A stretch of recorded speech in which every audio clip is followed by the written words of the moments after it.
recover? I don't know. It's too soon to say. We should let him rest. There are thousands of bodies piled in the streets.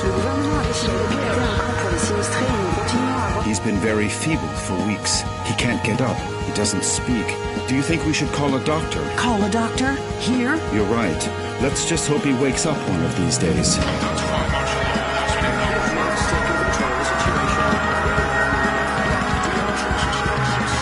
Come on, my friend. Hang on.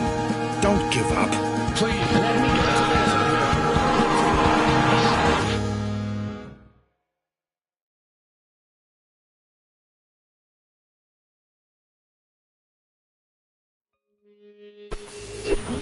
Wake up, Michael. Come on, you have to wake up.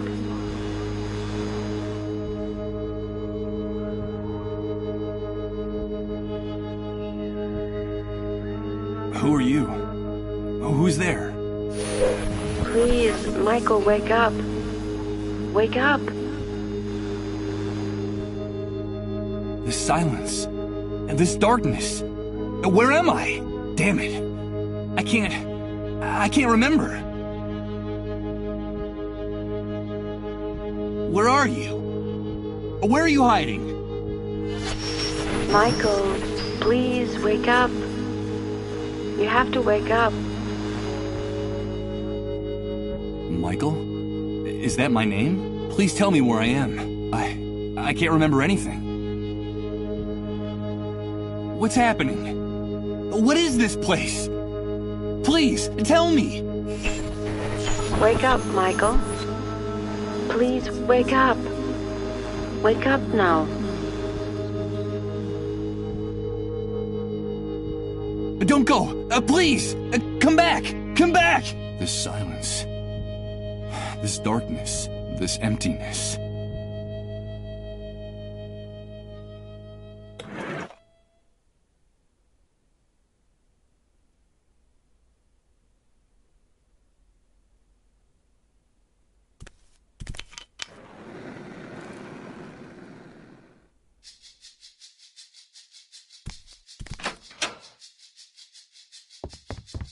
Good morning. I hope you're feeling better. But... Now don't be alarmed. I'm glad you feel strong enough to get out of bed.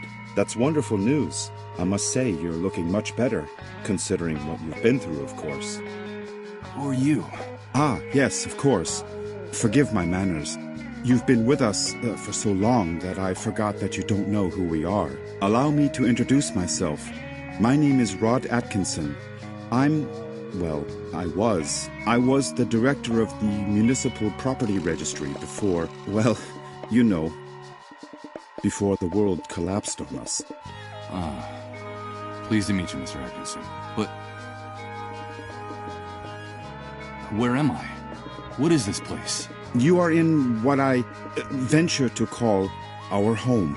Our humble, hopefully temporary home. This is one of the many trailers that make up the refugee camp. And believe me, we can consider ourselves lucky to live between these four walls. Most of the inhabitants of this hellhole, excuse my crude language, have nothing more than plastic tarps and cardboard for shelter.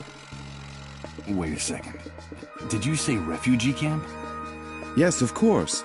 The Facility for Temporary Accommodation of Disaster Victims is what they called it. You know, after the army declared martial law following the catastrophe. You look a little confused, if you don't mind my saying so. Do you really not know what I'm talking about? I don't know. I'm afraid not. Let me ask you. Can you tell me what I'm doing here? Yes, of course. I think we owe you an explanation. A few days after the Great Wave, we found you lying in a ditch near the airport. You were badly injured and unconscious. We couldn't just leave you there. Someone had already stolen your luggage and identification. It was awful. So we decided to take care of you ourselves and brought you here. You've been with us ever since. By the way, I should tell you that when we found you, your clothes were ripped to shreds, so we threw them away. The clothes you're wearing now are mine. You'll find more things in that wardrobe. If you need anything, just help yourself. Thank you, Mr. Atkinson. But... The Great Wave? What are you talking about? Well, what would I be talking about? That damned, excuse my language, explosion that brought ruin to all of us. The origin of this filthy new world that now seems to be our permanent reality. But do you really not remember? Do you really not remember anything about all this? I feel a little weak and dizzy, Mr. Atkinson. Excuse me. I'm afraid I can't. I can't remember a thing. I see. There have been many cases like yours in the camp. Try to rest and not to get too agitated. Well, there's one thing I can tell you. You can consider yourself fortunate. There's nothing nice to remember about recent times, believe me. You said with us. Who else lives here? Ah, yes, of course. I still haven't properly introduced my family to you. Now is a bad time, but I promise to make proper introductions later. My wife and I sleep in the other room, and, well, little Colin sleeps with us. Colin? Yes, Colin is our only child. Our one ray of hope since the catastrophe. I'm going to confess something to you. Colin is the only reason my wife and I still struggle to keep going in this new world. We would have given up a long time ago if it weren't for him. Of course. I understand. So that was your wife's voice that woke me up a few minutes ago, right? My wife? No, that's impossible. My wife has been with me in the other room the whole time. We haven't come out of there for hours. But I'm glad you're feeling better and are fully conscious now. I guess we could say you've been reborn. And although the circumstances aren't the best, simply being alive nowadays is practically a luxury. So, welcome to our home. From what you've told me, I see that you've saved my life. I'm very grateful, Mr. Atkinson.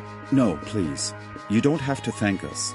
We just did what we had to. It's our moral obligation to uphold the ethical principles of civilization in this new world. But call me Rod, please. And, well, we also did it for Colin, you see. What kind of future does he face if we accept that it's every man for himself? No one cares about anyone else. It's a terrifying prospect, don't you think? We're just doing whatever we can to avoid that future, that's all.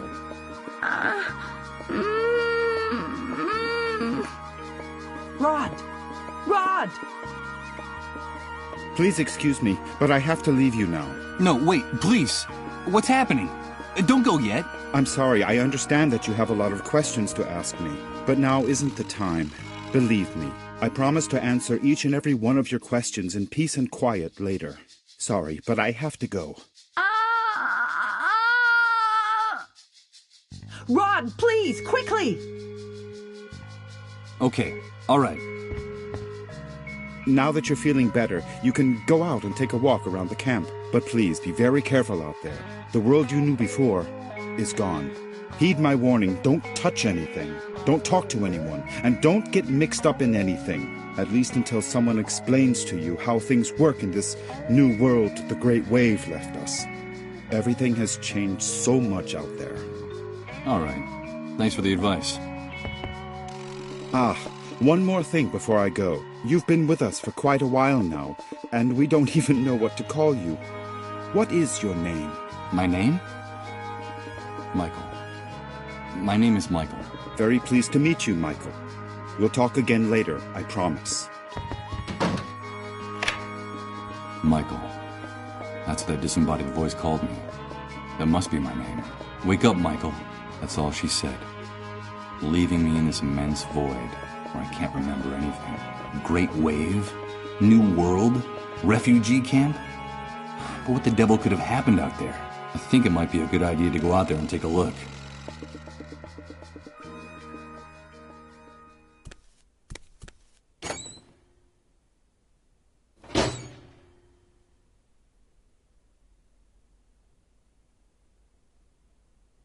I'm not going to snuff out this oil lamp. This place looks sinister enough with light.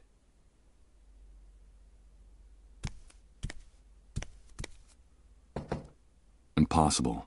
It's locked. I'm afraid my host forgot to unlock it before he left.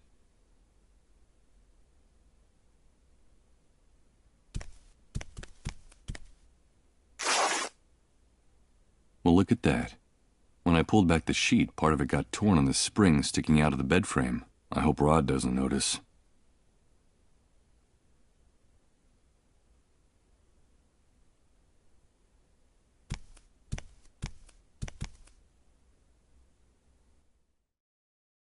Good God, what the hell happened here?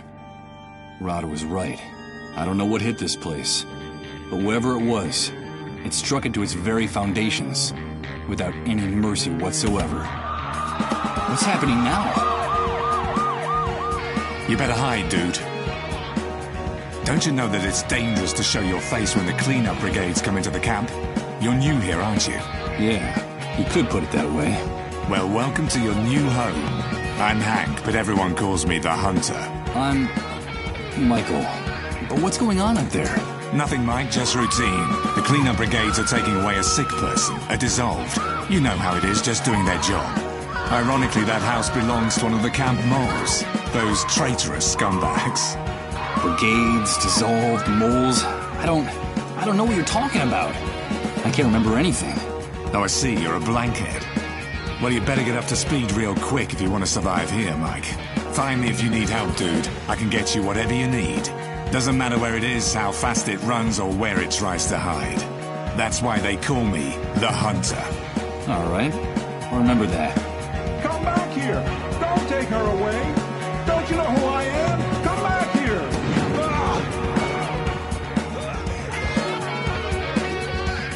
They shot that poor man in cold blood.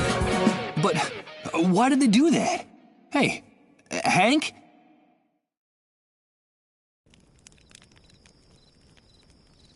I'm afraid he's gone.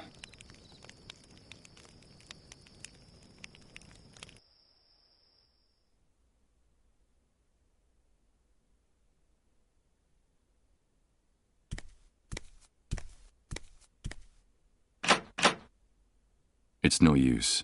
It won't open. I heard Rod bolt it from inside.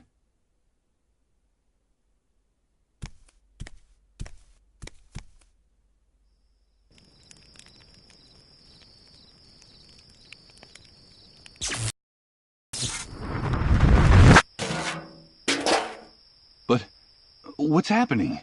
What is this? What the hell's going on here? Good God. I think I'm starting to lose my mind.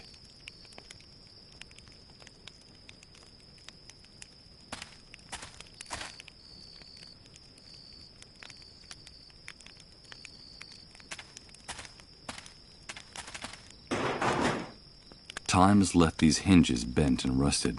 There's no way I'm going to be able to break open this door with my bare hands.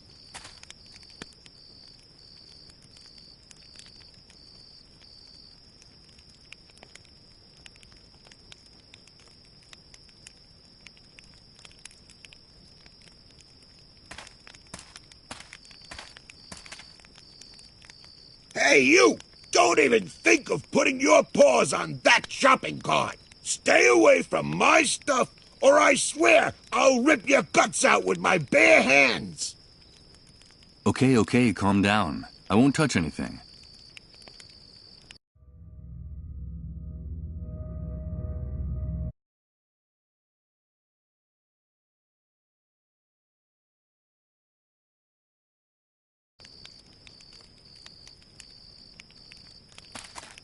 Ouch! Damn it! This vacant lot is full of trash and broken glass. I managed to rip open the sole of my foot and a rusty nail. Hey, it's not a good idea to walk around barefoot in this enormous trash heap. You won't get very far without shoes. Yeah, thanks for the tip. The tip is yours to keep, but if you come near my things, you're a dead man. Understood? Wait, I recognize you.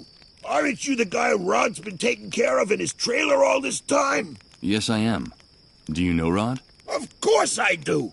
Everyone in the camp knows Rod. You owe him your life. Don't doubt that for a second. Nowadays, no one in his right mind would do what he did for you, for a total stranger. Yes, I'm very grateful to him. But tell me, can I ask you a few questions?